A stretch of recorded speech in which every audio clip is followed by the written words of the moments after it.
I'm gonna refresh my wig install. I had this install now for 5 days.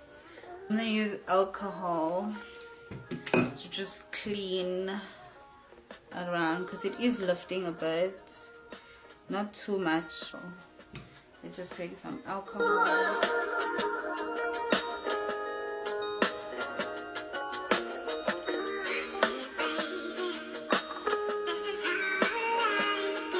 I'm gonna use Glam spray, so I'm gonna spray a little bit inside here, and I have a little bit of spray inside. I'm gonna take a small tiny brush. Just where it's lifting, I'll put it.